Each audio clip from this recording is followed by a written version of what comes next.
very significant question that very few people have been prepared to ask. Do you think Meghan Markle was even open to something romantic with Piers Morgan? She was meeting with Piers Morgan for, I believe, reasons beyond being friends. The truth about Meghan Markle's early years in Hollywood are being exposed, and she's not what you think she was. P-Dina, royal YouTube sensation, joins me now.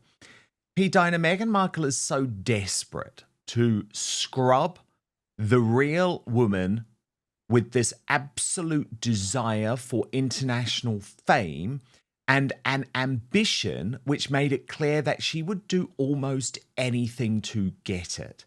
Key to that is, of course, these very personal relationships that she formed with many of the mainstream media players, both in the US and the UK, because she was so desperate to boost her image, to boost the TIG, to get invites to things.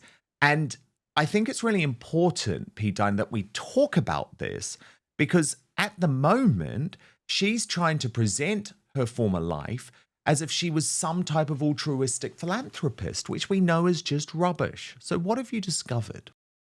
If you're enjoying what we're doing here on Outspoken, please consider joining our thriving community over on Substack, www.outspoken.live. You can sign up completely for free, but Substack is so important to me. It is a free speech platform. It protects me from big tech cancellation. Plus, you get to communicate directly with me. Head on over www.outspoken.live, enter your email address, and sign up today.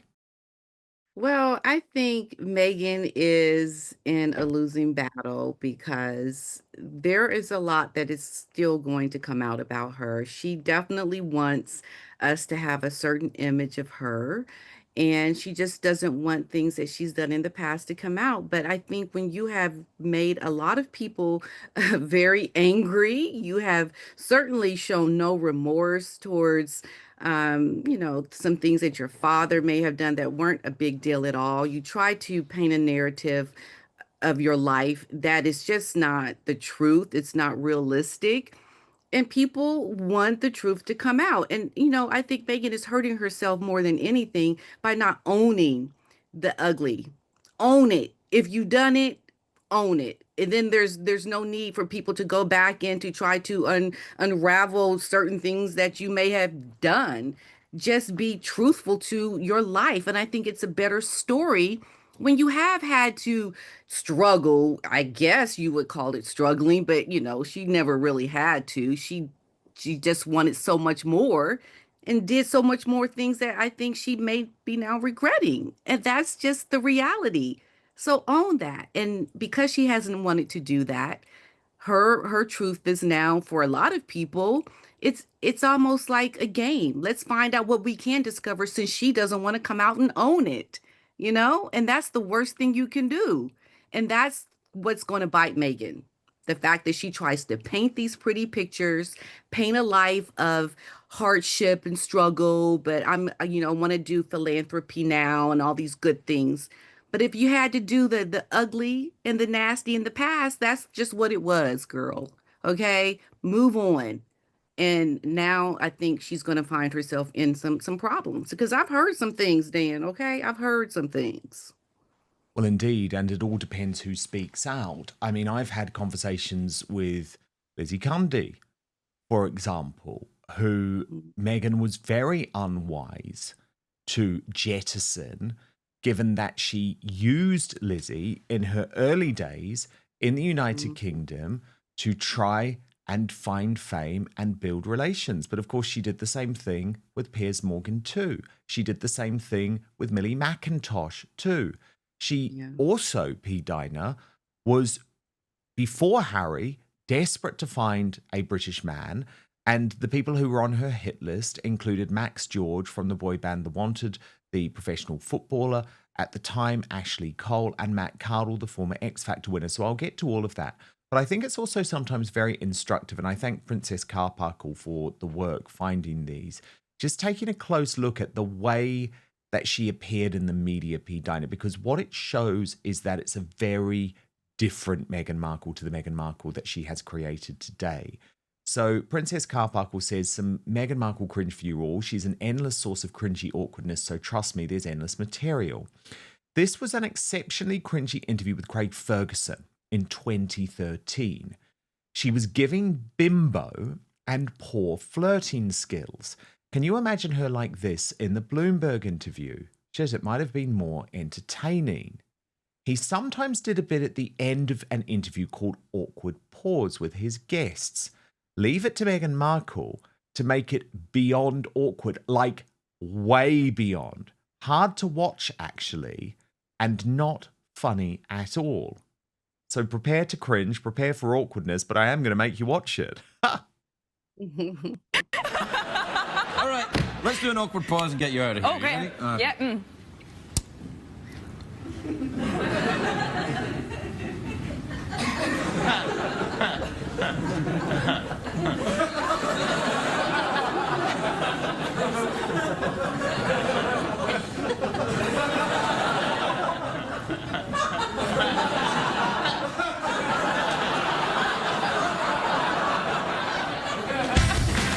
Pause and get you out of here. Okay. Yeah.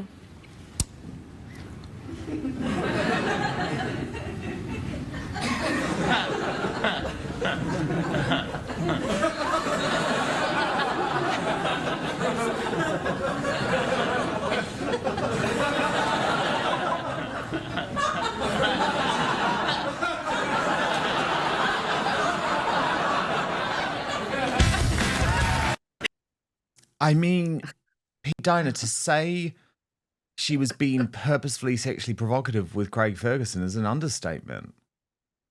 Oh my goodness, yes. Yeah, I mean, you look at how she was dressed and the whole flirty and the moving in on that. I mean, Meghan was so cringe in that, so embarrassing.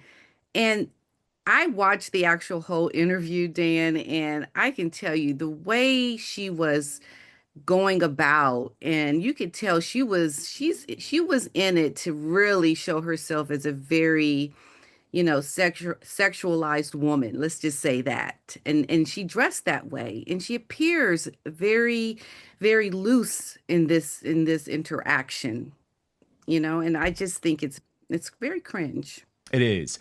Then there was the Larry King interview. And this is not so much sexual, although there is a part of it that is, but it's more that she couldn't hide her annoyance from Patrick Adams. As Princess Carparkle puts it, she cannot hide her disdain and cannot stop with the mouth movements. I don't know who media trained her, but good God, she's not a fan of people talking that aren't her, and definitely hates sharing the spotlight. Watch this one. It was the basic LA situation. I'd been auditioning for a long time, and then I got fired from a job a couple months before this script came through. And I mean, we had known each other from another pilot, that I got into this job without doing half the work that she's going to have to do. It's a nice I think luxury. there's an inherent trust that, like, when we're on set, we'll always do it the way that it's written. But it was for Sleepless in Seattle. Really? She left. I knew she was nervous and thought she hadn't done well. And as soon as the door reached a conflict at the end of the first season where I've really betrayed Harvey's trust, is trying to figure out the alchemy of what makes a great show and why it's successful. I think it's that stuff. Yeah. That's what I have fun in. Definitely approach cases that are out in the public with a little. I take more interest in them now. I mean, P-Dina, there's the real Meghan, right? She looks so annoyed. And when I look at that, Dan, I just think that is the true Meghan, because that's not her in her camera moment. So you think about who the true Meghan is in this moment. I can only imagine how she's doing the same thing to Harry in moments when they're together. She is, I'm sure, so annoyed, irritated by this man at this point that it's really starting to come out, the true colors of the relationship. That's what that piece revealed to me, what it means for this relationship right now, because that was a true off-camera moment, because she wasn't supposed to be the camera person, talking. She was looking at the person who's on camera, and the feeling and how irritated she was and annoyed. That's who the true Meghan is right there. And Harry's getting that in this time, real time, I believe. right now. Oh, yes, he is. But of course, it wouldn't be a Meghan Markle moment from back then without an uncomfortable, overly sexualized moment. As Princess Carparkle explains, Meghan Markle made Larry King and Patrick Adams so uncomfortable with this comment that after an awkward moment, they both pick up their glasses and drink simultaneously. She was trying to be flirty and cute, but it fell embarrassingly flat. Watch this. Rachel is the paralegal at the firm. Seductive? I don't know. Do you think so, Larry? Just a comment. Just throwing it out there. No, I think she's. And they're both like, what? Get me my water. What did you make Oh of my it? goodness, Megan, you just are too much. Yeah, I think Megan has this, it's like always there, this overly sexualized type of behavior. Like she completely went there. In this normal moment, she just had to go there. And once again, I think it just speaks to her personality because at that time we have to remember she was all go in that over sexualized moments in her life. I mean, she was ready for that. That's what she had to go off on while pursuing her career. It was all about overly sexualizing who you are as a woman because that's how you got attention. That's how you became relevant. That's how you made people really look at you and pay attention to you. And that's why she went there, because that's the image she wanted to portray. And that's why she thought about it and said what she said, because that's her mindset. Absolutely. I mean, Dan, I experienced it. I know that's just how it is for young women in the business. But Megan, it's very revealing, was all go to be that kind Well, of a that's woman the thing. in This this is position. so this Yeah. is sort of the fundamental point that I'm making here, P-Dina. Like, this is not a woman who was a feminist, who was focused on philanthropy. This was a woman who was focused on finding a man. Now, I'm not actually being critical of that, but as you say, own it. But she hasn't. She has completely rewritten her story. Now, from all of my investigation, P-Dina, things really changed in 2013, because of course that is when there was the split from Trevor Engelson. And that split, as we know, from her first husband was utterly brutal. She posts back the ring. She makes it abundantly clear that she sees her career going in a different direction from her husband, who she's sort of dismissed as like a loser, which is completely unfair because, of course, he's very successful behind the scenes, P-Dina. But as Lizzie Cundy always told me, she had her eyes on the prize, and the prize was a famous man. But interestingly, P-Dina, because she's such an Anglophile, not an American famous man, but a British one. Where do you think that came from? Was it this obsession with the royal family? Because, of course, as we'll get into in just one moment, her sights were initially much, much lower in terms of celebrity status than Harry. I think she always had her sights on getting into royalty. I mean, at one point, people were saying that William was the one she initially wanted. Yes. Yeah, so yeah, I mean, Megan, we know, had that vision board. She was all go. This was her objective. And once again, I think it speaks to what's happening right now. The foundation of this marriage is not built on love.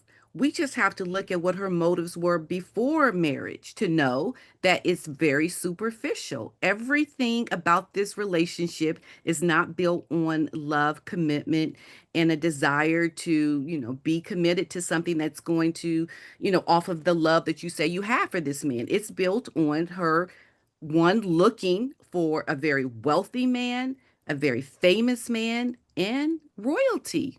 I think this because she knew it was going to be high profile. And that is the underlining foundation of what Megan has always wanted.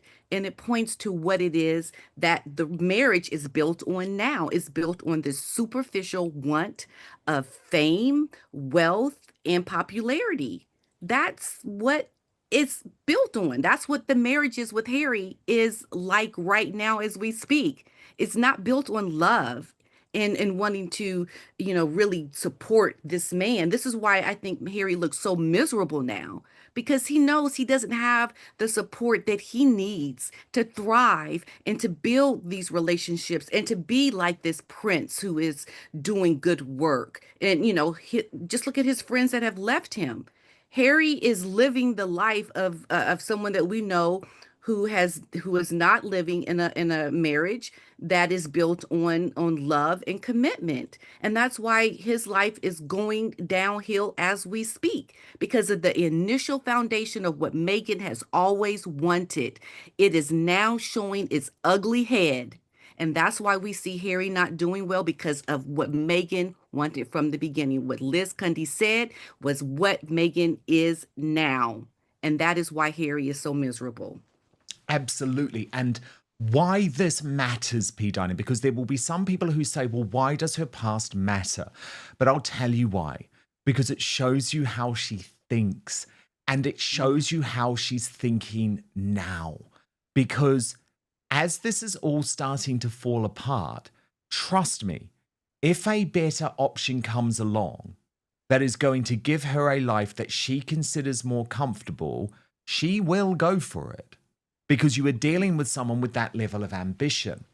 And P-Dina, it was actually back in 2019. And in some ways, I guess I find it frustrating that I still don't think people truly understand what Meghan was doing before she met Harry. When I discovered that actually her attempts to meet a British man had gone into overdrive. Obviously, yes, there was the public meeting that we knew about with Katie Hind, who was the sort of tabloid columnist from the People newspaper. We knew about the meeting with Piers Morgan, but I started to hear that there was so much more going on, and that Meghan had actually cast her net wide to find a celebrity man. And what's so interesting, P-Dina, is people assume that we were talking about an A-lister because, of course, she hit the jackpot with Prince Harry, but her sights were so much lower.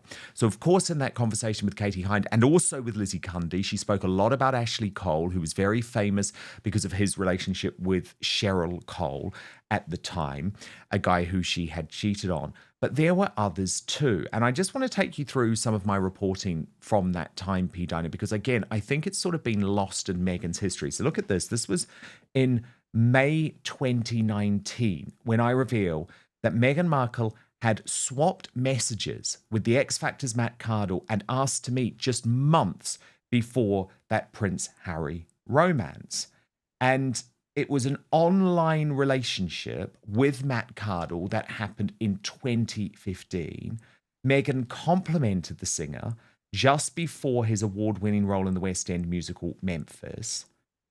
She was spending time in the UK. At that point, she was romantically linked to Ashley Cole too. And a source told me Matt followed Meghan initially in early 2015 because he thought she was a beautiful star from Suits, but he was stunned when she followed him immediately back and started messaging him. She said she was a big fan of his work. Matt couldn't believe that a Hollywood star like Meghan would even know who he was, so he was very flattered, and they chatted a little bit online before she suggested meeting up. But then he met his girlfriend and knew it wasn't appropriate to keep talking to Meghan, so he ended up ghosting her. It felt like there could have been a connection, but the timing was wrong. He didn't reply to her last message. So at that point, P-Dina, I was like, okay, she was really on the hunt and she was casting a wide net. But first, the number one worst fruit for your waistline. Look, are you turning healthy fruits into highly unhealthy fruits without even realizing it? Fruit can be one of the healthiest things you can put into your body. But the majority of Americans are guilty of making this single mistake that can counteract all of the health benefits of fruit. Some fruits can help with occasional constipation, reduce bloating, and even help burn calories. Others can wreak havoc on your digestive system and energy levels. Now, I came across this viral presentation from world-renowned heart surgeon Dr. Stephen Gundry that showcases the 3 fruits to stop eating today. It was shocking. I had no idea. And after finding it out, I've stopped eating these too. I'm going to put a link for you all to watch it because I want you all to gain this information. I think it's truly important, actually. You can go watch it right now at thehealthyfat.com/outspoken. That's thehealthyfat.com/outspoken. I've also linked it in the description box below this video too, or if you're watching on YouTube or Rumble, you can just click on the QR code on screen or hold up your phone, to the QR code. You know how it works. Oh, and by the way, eliminating these fruits could forever change the way we help increase energy levels, decrease brain fog, support digestion, and even lose weight. So make sure to click on the link below or go to thehealthyfat.com/outspoken to find out now. Dr. Gundry has lost 70 pounds himself using his research and has kept the weight off for over 20 years and counting. His digestive issues are gone. His health is fantastic. He feels younger today than he did in his 40s. His video has been watched by over 20 million people to date. You can watch and learn more about it at thehealthyfat.com/outspoken. Just click on the link in the description box below this video. But now, back to the show. Yeah, she was really, really looking, wasn't she? I mean, this is a woman who shows what is important to her, and it hasn't changed. Harry is playing into just some of that desire that Meghan has always wanted. She was also, I think, linked to the chef, wasn't she, around the same time? I want to say. I think Meghan has been playing the field because the things that she wants, the things that give her the pleasure is that the power that she can get from attaching herself to certain kinds of men. And we can see Harry's power diminishing every day. Meghan hasn't changed who she is in her desire and her wants. And I think as we see Harry depleting in his power, his voice, it has diminished. That is showing, I believe, the world that Meghan is going to continue to look where she can get more power, more support to help her Yeah. profile because she's not able to do it on her own. No, Look how indeed. she's And feeling now. that's the chef, by the way, Corey Yes, Corey. Yes, Vitello, right, Corey. which was around about the same time. He was Canadian, of course. But what was also interesting, P-Dina, is that in her conversation with Katie Hind, if we just look at this here, she actually made it clear that she wasn't interested in non-British men. So she said of Meghan, this is Katie Hind, she asked me about British men. She confided that she had recently got divorced from her husband and now she was single and very much ready to mingle. I quizzed her about American men, but she didn't seem so keen on them. So it was very much this idea at the time that she wanted to find a British man. And so what was interesting is after I'd revealed that story about Matt Cardle, it turned out that she had cast the net even wider, P-Dina, to a lovely guy, actually, called Max George, who was a singer in the boy band The Wanted, but had also appeared in the US TV show Glee. And so just a few days later, I revealed that Meghan Markle was secretly messaging the boy band hunk, Max George from The Wanted, before she met Prince Harry. The Sun, because I was at The Sun at the time, revealed the pair swapped tweets, at around the same time as Meghan, as she was pursuing Matt Cardle. So this is what's so interesting. She had all of this with all of these men going on. This online friendship was on Twitter, and a source told me Meghan was reaching out to a number of celebrities in the UK as she spent more time there. Max was one of the biggest stars in pop music at the time, and they connected on Twitter. They swapped a few messages and had a lovely conversation, but in the end, nothing came of it. She met her husband soon after. Max had women reaching out to him all the time and didn't remember much about it until Meghan's relationship with Prince Harry. It was a nice friendship and he wishes her well, but he hasn't heard from her since Harry. And P-Dina, does it not pose the very significant question that very few people have been prepared to ask? Do you think Meghan Markle was even open to something romantic with Piers Morgan? I mean, he is obviously a happily married man with Celia Walden, but why did she go to meet him for that date at the pub? I think any relationship that Meghan pursues is intended to be more than a friendship because she's trying to get something out of this relationship to help her. So, of course, in the beginning, she was meeting with Piers Morgan for, I believe, reasons beyond being friends. Of course, that's the intention. Why else meet with the man, right? She's using her sexuality to get what she wants. She's using her access to help her. And that's what she did. She had access to a man that she wanted to use to help, her own profile. I think this is why we're hearing now about just all these relationships that Megan has had where she was seeking something to help her. These were not people that she fell in love with. It wasn't about a feeling. It was about the opportunity. And Megan has done this essentially her whole life. I mean, you just have to go back to her mother's relationship. Her mother even talked about, having relationships to get what you can get from a man. That this is exactly what I believe Doria did for Thomas. This was a relationship built on what Doria could get from Thomas Markle. It wasn't built on love. It was about the opportunity, and this is why she was able to just throw him away so easily. Doria, when Megan's celebrity came, because it was not built on love and commitment. And Megan has learned from her mother. And so that's exactly what Megan has been taught to do and what she did. And this is why where we are with Harry right now. This is why it's such a big deal with Megan and her relationship with Harry, because we know the real situation with this marriage. Okay? So Megan's history has given us insight into what we know and what we actually see with our own eyes today. Just look at Harry to know how Megan has been with this man all these years and her true intentions. Yes, indeed. And I think the Doria comparison is very interesting, P-Dina, too, because we know from Doria that just like Megan, she was prepared to just erase entire chapters from her life and move on as if that never happened. Absolutely. That gives you the information you need to know to really understand. You throw things away so easily because there's no real true connection there. And it's not built on something that you want people to believe it's built on. It's artificial. It's fake. I think that's why Megan also comes off as being very fake and not real, because that's what her true personality is. She's creating something to get something. She's not coming in a real way. And so when she has these interviews like she did with Bloomberg and with Jamie Kermlima, like we sense an inauthentic behavior.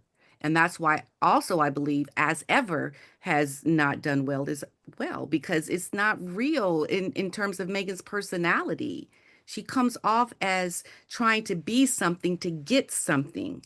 She's not there for the true connection and meaning, and she doesn't come off real. And that's what's hurting her because of how she's built this in the beginning with trying to get power from men. And that you can see it play over into her work.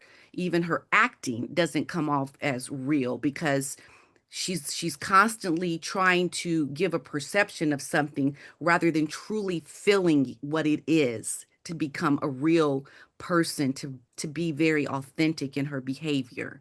I think it's good insight into everything that we see happening now. It Yes. all goes way back. It really does. Fascinating deep dive with P-Dina. Thank you so much. And of course, if you do want much more where that came from, then do sign up to my uncancelled after show on Substack. You will get episodes Monday to Friday, twice the length of what you've just seen, with all of the insight and reporting and exclusives that you simply will not get from the mainstream media. The other great thing about Substack is there's no advertising whatsoever. So you get it either live or on demand with no advertising whatsoever, Monday to Friday. Substack is a free speech platform that protects me from big tech cancellation and lawfare, which is why I would love to have you as part of it. www.outspoken.live. Thank you so much for watching Dan Wootton Outspoken. Please click on my face just to the bottom left to subscribe to this brand new independent news source and turn on the notification bell so you'll be alerted to our brand new live shows, uncancelled interviews, and special royal episodes. Outspoken is also now available as a podcast, so you can listen to the show every weekday on the go, wherever you are.